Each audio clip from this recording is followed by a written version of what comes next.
Story 4. King Bimbisara, Power Bowing Before Wisdom. Chapter 1. The Kingdom and the Nameless Burden. In the capital city of Rajagaha, within towering stone walls and resplendent palaces, he gazed out the window toward the plains where flags fluttered gently, and in his eyes lingered a trace of contemplation. Bimbisara was a revered ruler, his ministers loyal, his lands peaceful, his merchants safe.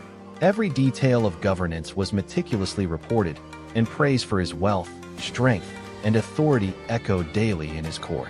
Yet when night descended and the palace doors, robes, hair neatly combed, "Your Majesty," the minister reported, "the realm is stable. The crops are good. The borders are quiet. The people are at peace."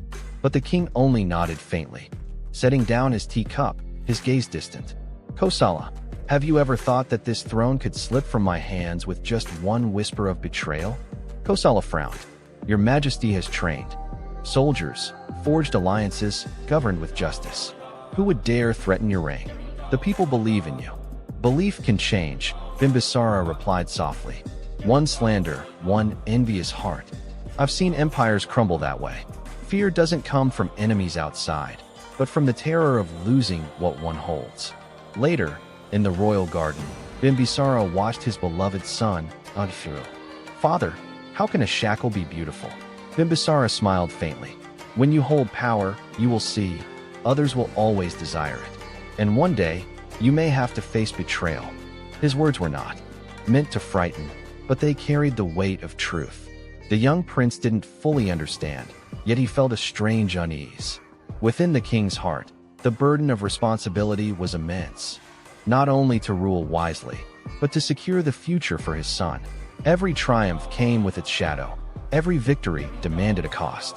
One day, the king heard of a wandering ascetic named Siddhartha. Meeting such a man was necessary.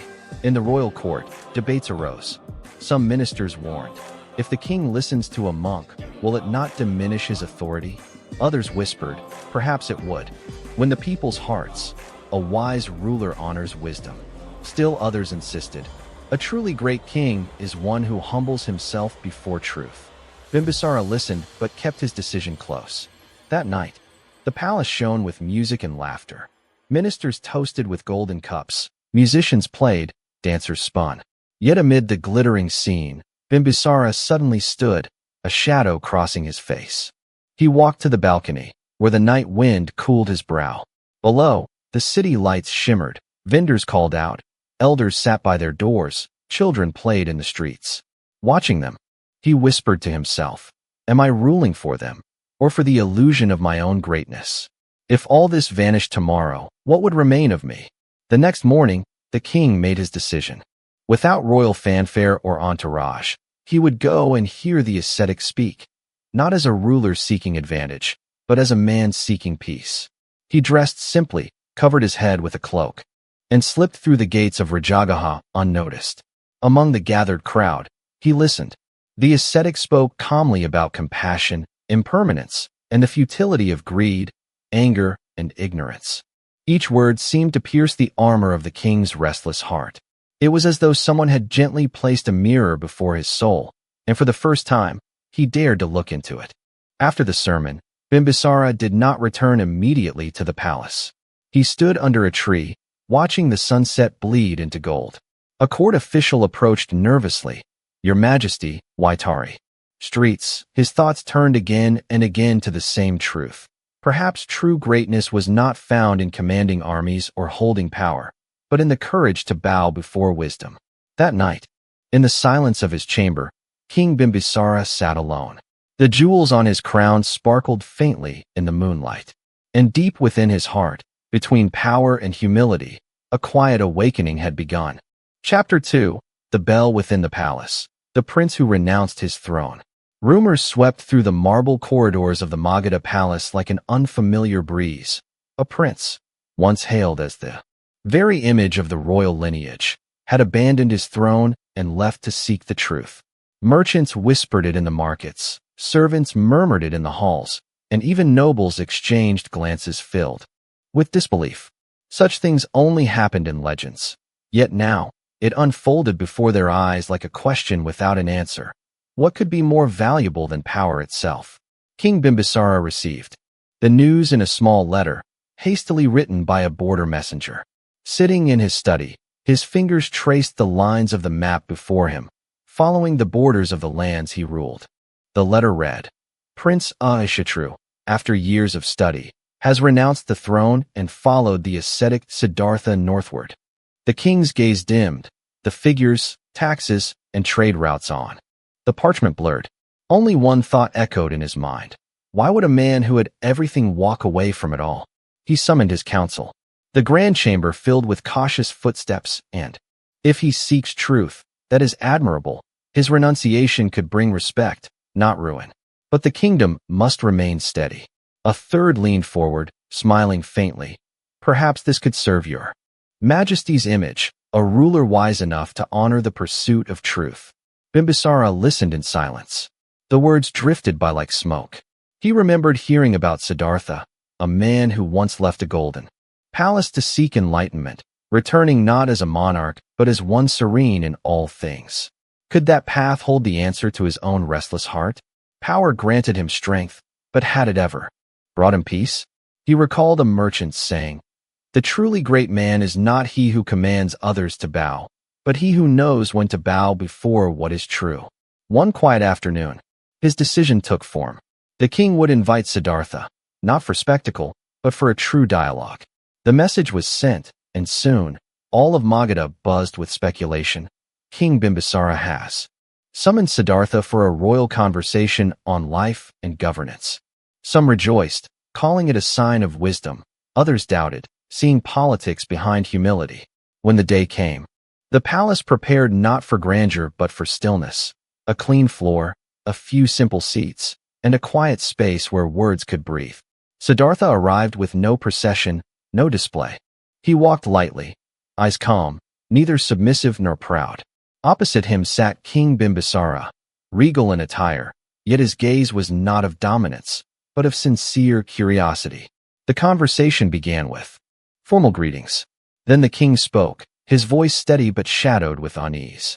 Master Siddhartha, I hear there are those who forsake their thrones for truth. I ask you, what makes a man truly great? Siddhartha smiled gently.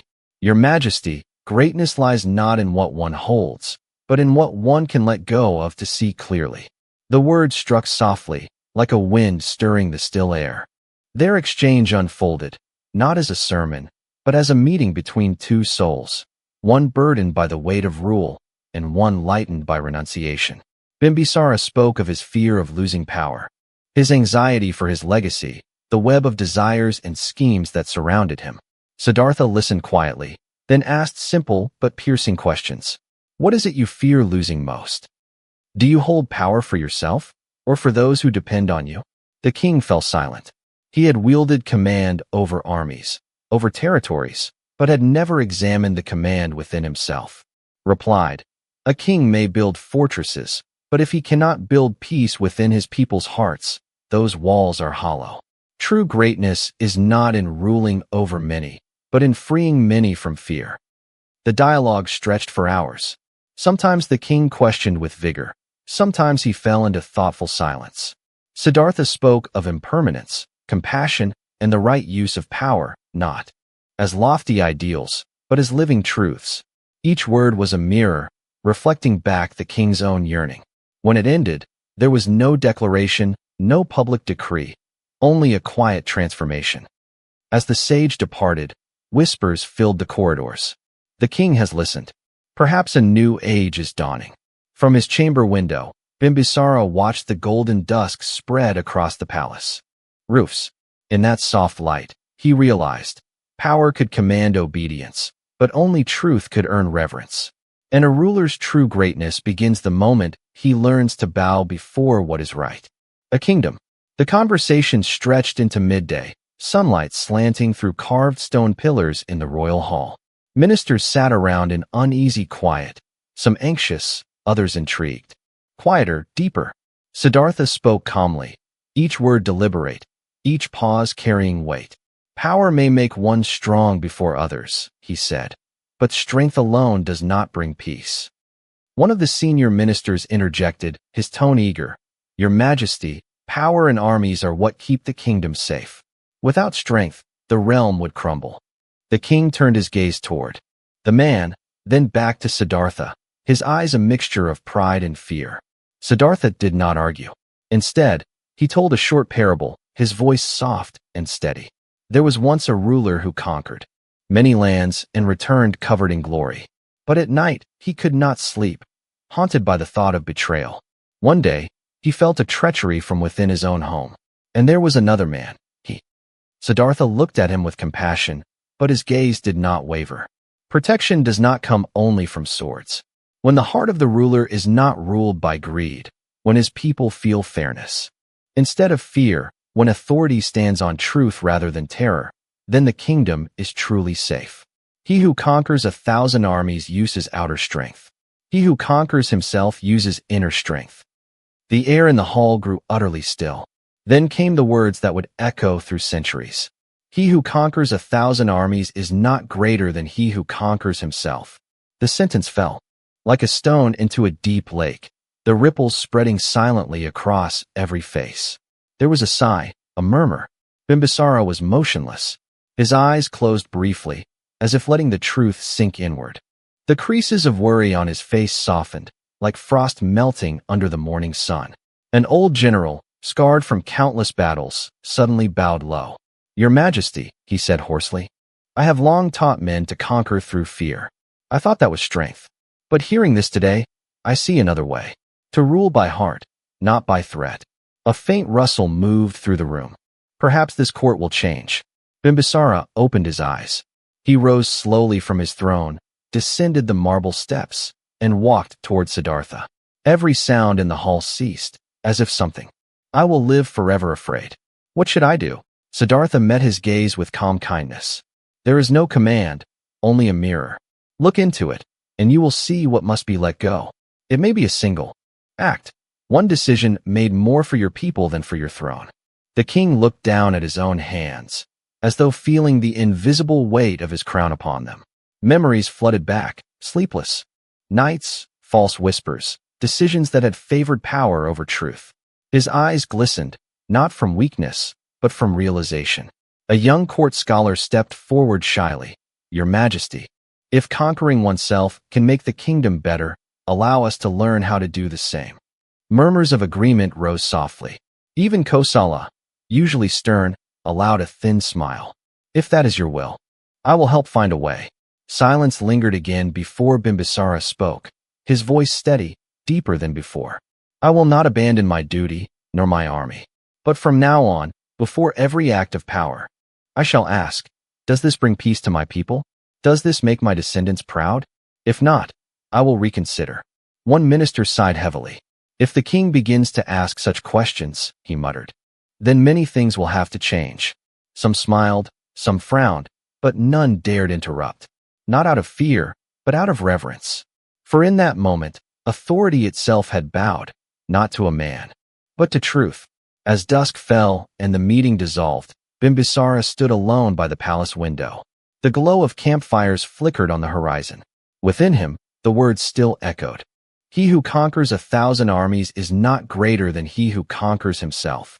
He smiled, not the smile of victory, but the quiet smile of a man who had just begun to win the hardest battle of all. Chapter 4: The Throne and the Vow. The king who became a guardian of the Dharma. The atmosphere in the royal court was unlike any session before. News of King Bimbisara's dialogue with the wandering ascetic had spread throughout the palace like a gentle wind. That day, the hall was filled with officials, yet the usual noise of flattery was gone. Instead, there was a strange stillness. All eyes were fixed on the throne, where the king sat deep in thought, his face no longer wearing the pride of a ruler, but the calmness of one beginning to awaken. After the council meeting, Bimbisara invited Siddhartha to the palace along with a few elder monks. The Buddha entered quietly, without any grand procession. Only a few monks followed, silent and serene. The king rose to greet him, humbler than ever before. He offered seats without ceremony or excess, to the surprise of his ministers. No one dared to interrupt. Bimbisara looked at Siddhartha, his eyes full of resolve and humility. "You have spoken words that shake my heart," he said. I have not summoned you to debate, but to act. I wish to take refuge in the triple gem, to let my heart follow the path of the Buddha. His voice was steady, not proud, the voice of a man who had learned to see his own incompleteness. A murmur swept through the hall. Some were astonished, others skeptical, but most waited silently to see what Siddhartha would say. The Buddha regarded the king with gentle compassion. Instead of responding with a ritual formula, he simply asked, "Why do you seek refuge? Be no longer a prisoner of my own throne." His words made several courtiers quietly weep, for they had never seen their king so bare in truth, weary not of others, but of his own greatness. Siddhartha nodded, a faint smile lighting his face. "Taking refuge is not the act of abandoning your duty," he said. "It is a commitment to awakening. If your heart is sincere, the Sangha will receive you." The ceremony took place right there in the royal hall, simple, without gold or grandeur. The king knelt before the Dharma, palms pressed together, and softly recited the three jewels: the Buddha, the Dharma, the Sangha. The monks guided his chanting, their voices deep and resonant. Everyone felt something shift, a man of supreme authority bowing before a truth greater than power itself. When the rite ended, Bimbisara rose. His eyes no longer carried calculation, but a newfound clarity. He folded his hands and said to the Buddha, "I take refuge in the triple gem. From this day forward, I vow to protect the Dharma." The declaration rippled through the hall. Some applauded quietly, others sighed in awe. Ministers exchanged glances, unsure, yet moved. "I shall ensure peace for the monks who travel to teach. I will protect the places of practice, use the wealth of the kingdom to aid the poor, and revise the laws that cause suffering." These were not grand words meant for praise, they were concrete vows. The monks then offered simple teachings to guide his daily conduct, to keep precepts, to give, to be patient, to examine one's intentions before acting. The king listened intently. In the days that followed, changes began to unfold across Magadha. Taxes were reduced in times of famine, corrupt officials were. The reforms, when royal servants came to help farmers during the harvest, their hearts softened. "Once, we feared the officials," one mother at the market said. "Now they come to help," he said softly. "Is not commanding men through fear, it is seeing them suffer less." Siddhartha smiled. "Then you have begun to see. And when a ruler acts from such a heart, countless lives will. Real power is to serve." In the chants of the monks and the murmurs of the people, a quiet truth echoed. When power bows before wisdom, it no longer binds, it liberates. At the simple ceremony that marked his vow as protector of the Dharma, no banners were raised, only flowers, a humble offering, and the soft sound of a bell. Bimbisara stood silently, gazing at the sky. He whispered to himself, "Let the Dharma be my guide. Grant me strength to do what is right." Then he stepped down from the dais, not as a king towering above his people, but as a man walking among them, wishing only to make the world a little less burdened. Chapter 5. The Smile Between Glory and Loss. Many years had passed since King Bimbisara met the Buddha and formally took refuge in the Triple Gem. The throne remained the throne, yet within him, power no longer held all the meaning. Each council, every important decision, he now approached with deep insight, no longer swayed by greed or fear. The palace still shone with splendor, but his eyes no longer sought admiration. Instead, they reflected clarity and serenity. Time waits for no one. His son, now grown and eager for power, secretly gathered supporters, and one day, when Bimbisara could no longer resist, the throne passed into his son's hands. The palace echoed with the cheers of ministers, while the king's decrees were swiftly replaced. Yet Bimbisara's heart, though touched with a hint of sorrow, bore no resentment. He stepped down from the throne, bowed to the truth, and a gentle smile graced his lips.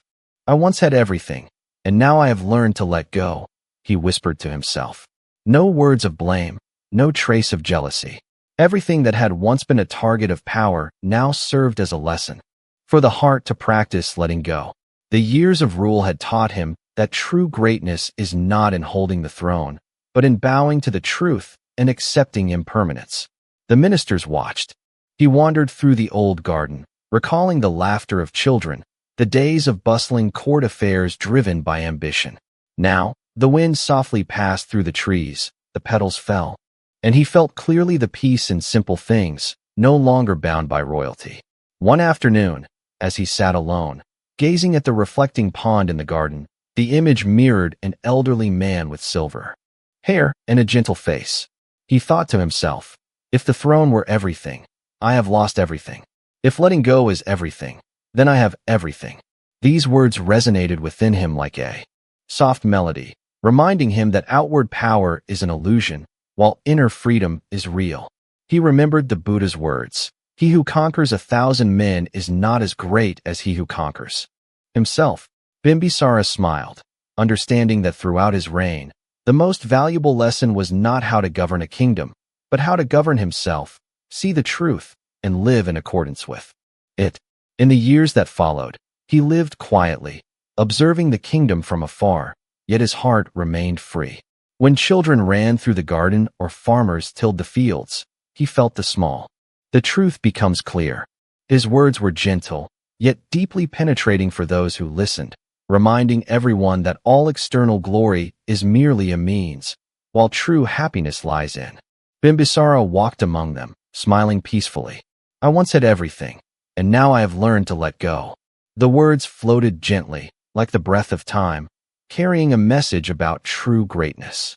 It is not in holding power, but in bowing to the truth, and in that very moment of bowing, the entire world seems to illuminate. Story 5. Kisagotami, the mother who could not let go. Chapter 1. Fury of Grief. Kisagotami, the young mother, held her only son tightly in her arms, tears streaming down her cheeks. That day, her small house was eerily silent, with only the sound of her labored breathing and the weak heartbeat of her child. She grasped his hand, whispering, don't leave me, my child." Every plea seemed to vanish before the cold stillness of death. Her heart cracked, and despair filled every corner of the small space. Unable to accept the loss, Kisagotami lifted her child's body onto her shoulder and walked out of the village. Through dusty roads, people watched her with a mix of fear and sympathy, yet no one dared to stop her. She moved like a ghost, passing golden autumn fields and peaceful villages, but her mind was consumed by the image of her child, the lingering scent, the laughter of happier days. She tried everything to save him, calling his name everywhere. Who can heal my child? Who can bring him back? Day after day, Kisagotami knocked on doors, even visiting temples, hoping to find someone who could help. She recounted her story, tears pouring like rain. My child has died. Please save him." Yet no matter how many listened, her words only echoed in the wind, hopeless. No answers, no miracles came. She began to feel exhausted, her shoulders trembling with every step. Yet the pain was too immense to let her stop. One evening, as the sun set behind distant mountains, Kisagotami heard of a renowned ascetic who could relieve any suffering. She quietly sought him out, her voice trembling. "Please save my child. My child has died." The ascetic looked at her silently, seeing her suffering but not being swept away by it. Kisagotami continued to plead, guiding her to nearby villages, instructing her to gather mustard seeds from each household to revive her child. Kisagotami ran, collecting every seed she could find, but no home had enough. Each refusal, every word deepened her sorrow. "We don't have any. No one can help you." Her heart twisted in confusion, despair burning like fire while simultaneously drowning her. Exhausted, Kisagotami sat by the roadside, staring at the insufficient seeds, gradually realizing a harsh truth. No one could bring her child back. This truth pierced her like a dagger, yet it also sparked a storm raging within, but a bridge to a new understanding of life, death, and the impermanence of all things. Kisagotami still held her child, but no longer pleaded. She looked around, realizing that loss was not defeat, but a doorway to wisdom. Each tear carved the contours of sorrow, yet they were also bricks paving the path she would continue on. She exhaled, feeling her child's in me, but I must learn to let go. This was the first moment she understood. When we accept impermanence, suffering no longer blocks the way, but becomes a teacher, opening the path to wisdom and liberation. From that small village, Kisagotami walked on, both grieving and awakened. Each step emphasized a lesson. Nothing belongs to us forever, and only when we release can we truly see my child from death? Or am I chasing an impossible dream? Questions flooded her mind, yet she knew she had to go, for if she did not, she would be swallowed by endless despair. The path led her to a small forest, where the songs of birds mingled with the rustling leaves. Kisagotami saw in the distance a figure sitting quietly under a tree. The person who had guided her said, "That is Siddhartha, the one seeking truth. Present your pain to him, and listen." She nodded slightly, her heart pounding as her steps trembled yet remained steady. As she approached, her eyes met Siddhartha's serene gaze. In that instant, it felt as if all the unspoken grief rushed forth. Kisagotami knelt, tears streaming, trembling. "Sir, I do not know what to do. I have lost my only child. I am desperate. Please help me." Her voice was both fragile and pleading, as if begging for a miracle amidst a harsh reality. Siddhartha did not respond immediately, only observing her with calm and compassionate eyes. The surrounding space seemed to pause, leaving only her soft breaths and the beat of her heart. Kisagotami felt something unusual, not a miracle or promise, but the presence of tranquility. A gentle energy flowing through every pang of sorrow, every tear. The person who had guided her whispered, "Listen to him, Kisagotami. He will not promise to bring your child back, but he will help. You see the truth. Only by facing reality can your suffering transform into wisdom." Kisagotami felt her heart heavy, yet a small shift began toward understanding. She inhaled deeply, relaxing her shoulders, preparing herself to receive the words that would come. Every step she took toward Siddhartha was no longer merely physical. It became a journey into herself, where grief and loss were no longer enemies, but strict yet fair teachers. Every question, every plea, was met by Siddhartha, not with power or miracles, but with the light of wisdom and truth. Kisagotami stood silently, gazing at Siddhartha once more, and a strange sensation filled her mind.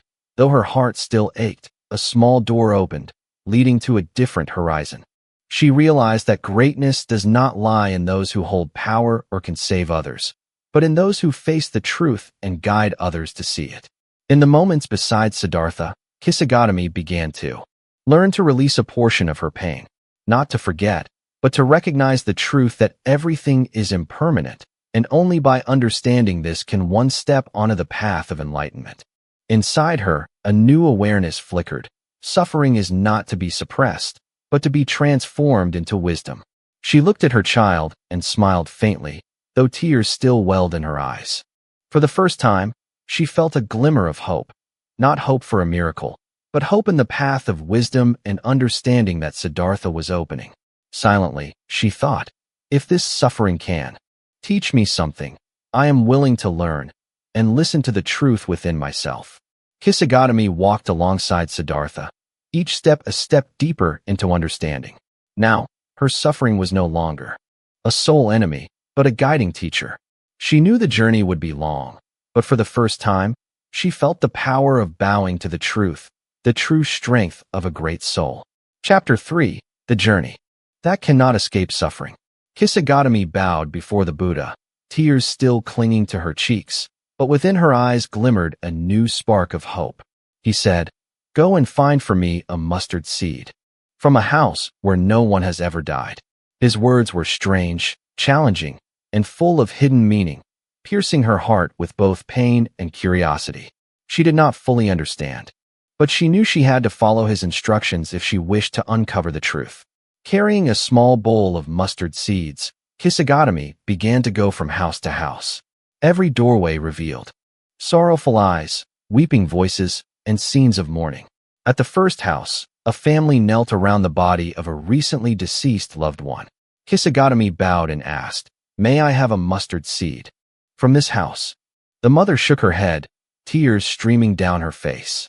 "I'm sorry, child, there is no seed that can help you here." Kisagotami nodded, eyes misted, realizing it was no one's fault. She continued through every street, every village, but everywhere echoed with cries and mourning, the scent of loss enveloping her like an unliftable veil. Kisagotami realized that everyone must face death, and that nowhere on earth is completely untouched by impermanence. With each step, the pain of humanity weighed heavier on her heart, yet gradually seeped into a new understanding. Death is unavoidable, and accepting it is the first step toward liberation. At times, she stopped by the riverside, sitting under the shade of a tree, watching children play, and felt her heart ache. No house has ever been without death, or maybe I just do not know, she murmured softly. Sunlight pierced the leaves, scattering streaks of light on the ground, as if reminding her that even in pain, there is a faint guiding light. As she continued, Kisagotami encountered acquaintances, fellow villagers, relatives. All were facing loss. An elderly woman touched her shoulder and said, "Child, each of us must one day part from our loved ones. All we are left with is memory and love." Kisagotami listened, tears welling, realizing that shared empathy and acknowledgement of reality were the precious seeds she truly needed. In each village, she witnessed grief from multiple perspectives: a mother clutching her dead child, a father sitting desolate by the coffin, a trembling child weeping silently. Each sight twisted her heart, yet she discovered an unspoken truth. No one escapes impermanence, and no one can hold on to what is lost forever. Finally, after a long day of tireless walking, Kisagotami returned with an empty bowl, tears streaming, yet a new light shone within her heart. She did not bring back a literal mustard seed, but she returned with a profound understanding. Loss is universal. Every home, every village, every person has their own suffering. She whispered to herself, "Yes, there is no house untouched by death, but in every heart that comprehends this truth, pain can transform into wisdom." Kisagotami walked more slowly, gazing into the distance, realizing that true strength does not lie in altering fate or clinging to the lost, but in accepting reality and learning to let go. As night fell, the moonlight illuminated her path home, and a peculiar peace seeped into her soul, a reminder that on the journey of confronting truth, suffering can be transformed into guiding light. Throughout her journey, she learned that no one, no matter how wealthy or powerful, can escape the reality of impermanence. Yet anyone brave enough to face the truth can walk with serenity. Kisagotami realized that the Buddha had not only given her answers, but that the journey itself, facing pain, accepting reality, was the first enlightenment she needed to grasp. With a lighter heart, Kisagotami returned to Siddhartha, her bowl empty, but carrying an invisible treasure: the understanding of impermanence, of truth, and the strength to let go. The strength of a heart beginning to comprehend what power and wealth could never grant. Chapter 4. Sitting by the road and seeing impermanence. Kisagotami walked wearily, her heart heavy with the images of death and mourning she had just witnessed. Her hand still clutched the small, empty bowl, but this time, the pain was no longer a hopeless despair. She stopped by the roadside, sitting on the cool grass, taking a deep breath, feeling each inhalation and the quiet chirping of birds around her. Before her was a small village where a funeral had just taken place. People were still quietly weeping, yet amid their sorrow, Kisagotami noticed a gentle presence, like an invisible net cradling their grief. She wondered, why must humans endure such suffering? An elderly man from the house gate approached, smiling kindly at her. "No one escapes death, young lady. And it is only through understanding this that one finds strength." Kisagotami blinked, the words piercing through the darkness in her heart like a faint light. She looked at her empty hands, the bowl now devoid of any mustard seeds, and suddenly realized something she had never seen before. Mustard seeds or material possessions cannot save a life. Only understanding impermanence can bring liberation. Every step she took, every house she visited, every sorrowful gaze she witnessed became a precious lesson. She felt deeply that suffering is not an enemy, but a teacher revealing the truth. In the quiet moment by the roadside, she closed her eyes, imagining all the villagers facing the deaths of their loved ones, and unexpectedly, a strange peace arose in her heart. There was no despair, no futile pleading, only comprehension and acceptance. Kisagotami realized that every living being must face impermanence, and only through understanding and acceptance can one learn to release suffering and transform it into wisdom. A gentle breeze stirred the surrounding leaves. Sunlight fell on her face, as if reminding her that life goes on, and within death, there is always the light of awakening. She sat silently, observing the people around her, a child laughing, a mother wiping her child's tears, an elderly person sitting thoughtfully by the house. Everything seemed to merge into an endless flow of life, where joy and sorrow, loss and love coexist simultaneously. Once more, Kisagotami looked at the empty bowl, but this time, a gentle smile appeared on her lips. She realized that learning to let go, learning to accept impermanence, is the true source of strength. No material, no pleading, only clarity and compassion arose. She silently whispered, "Impermanence is not the enemy. Suffering is not a sentence.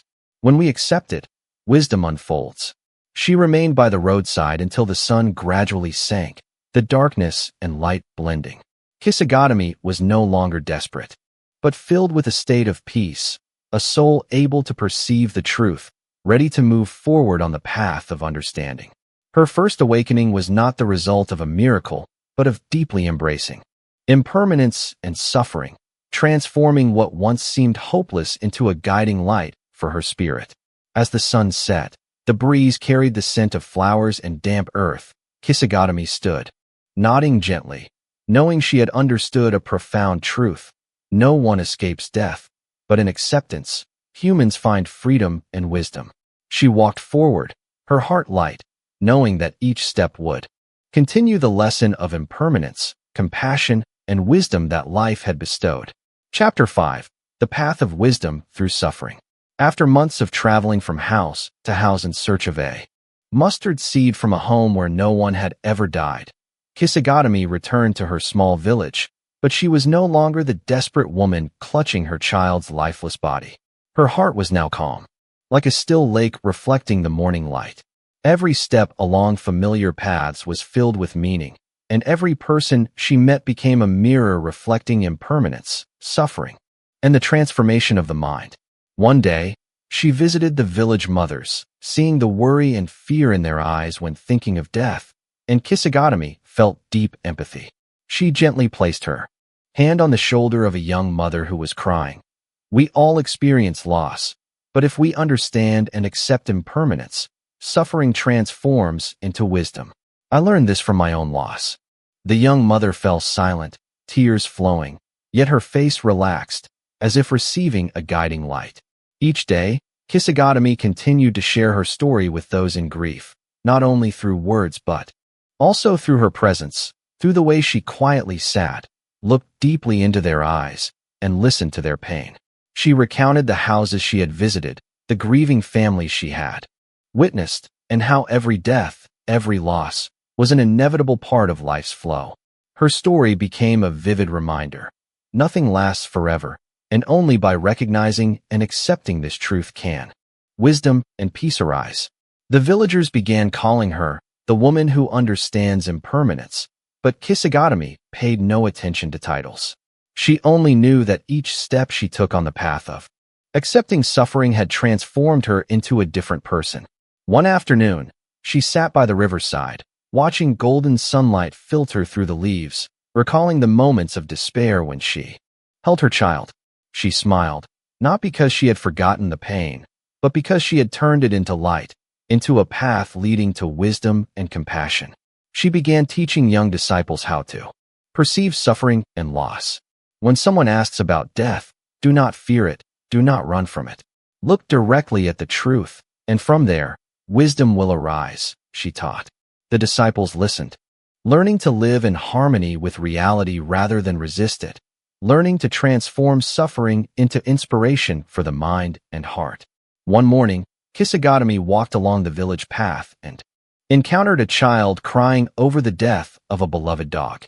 She sat beside the child, gently placing her hand on the shoulder, and softly said, "Everything changes. Every loss is a lesson.